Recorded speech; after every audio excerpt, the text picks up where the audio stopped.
All right, well, welcome to the Absolute Advantage Podcast after show or wrap. We're still trying to figure out what this thing is. We'd love suggestions of brilliant names. Exactly. What we can call it.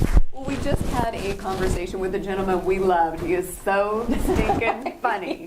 Yes, so his name is Harry Maziar, and he is the author of the book Story Selling, Stage Advice. Oops, let me back up here. Story Selling, Sage Advice and Common Sense About Sales and Success. That is blah, blah, every time you said it, I was like, that is a tongue twister. Say it again. Fast. Come on. Wait, no, I did it again. Yeah, Story Selling, Sage Sage Advice and Common Sense About Sales and Success. So anyway, he was so much fun. And I think really the key takeaway here is how powerful stories are in influencing others. And he gave so many great examples in the questions that he was asking, that he was answering, and the stories he was sharing. I mean, it just really drove home the point of how powerful storytelling is to influence others. He had me hanging on to like every word he said because, I mean, just all the one-liners, and there was, so leadership, the art of letting someone else have your way. Yeah. So, that was just an example of some of the things that I picked up where you're really paying attention to what he says, because there's, it's just, the way that he says things, it's like there's something there. I'm going to wait for the end of it and find the hook, that kind of thing. Totally. So it was, great.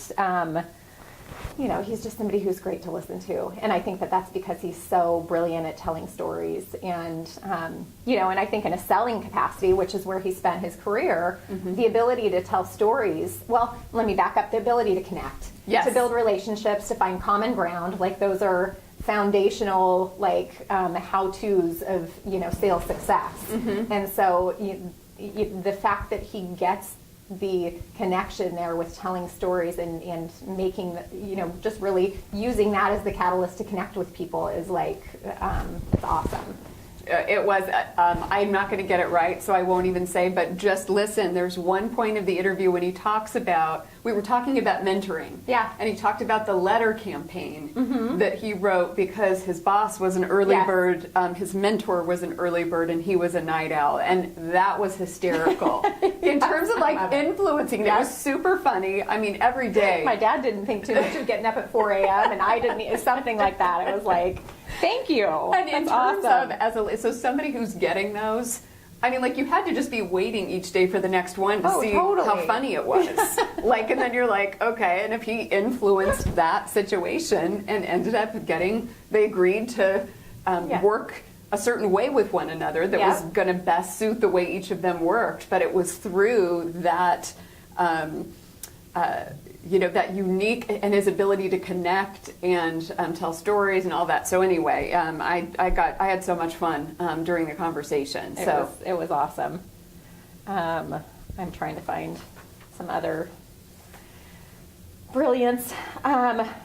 Success is not permanent, nor is failure. I love that. Let's see here. People who don't get carried away should be. I love that. Yes. When he was talking about passion and enthusiasm. Yep. Yeah, that was so stinking funny. Yeah, some just brilliant, again, one-liners, but really impactful, each of them, and the delivery was priceless. And I think we always ask the question around, what questions do you ask yourself as a leader? And I love the answers we get because they're so varied depending on people's background and, that kind of thing. But what I thought was fascinating for him, especially given the generation that he's from, is how do you really feel about change? And I think that for anybody, regardless of generation, but always, as a leader, he's asking himself that. And without change, you're not going to have growth. Right. You're not going to have. So, really checking in with yourself and asking yourself that question around change. I thought that I hadn't heard that one before. In any times that we've asked that question. So I was like, wow, okay, that's a real great takeaway there. Yeah, I loved it. Loved Harry. We love Harry. So if you are interested, we'll make sure that in the show notes the link to Harry's book is there, and it's a great interview. So it's a fun listen. So take some time, check it out. And if you're interested in any other tidbits and snippets, you can find us at absoluteadvantageleadership.com. And we also do have a free download. So 6 secrets to successful. I don't know what it's called. Just go check it out. And scene.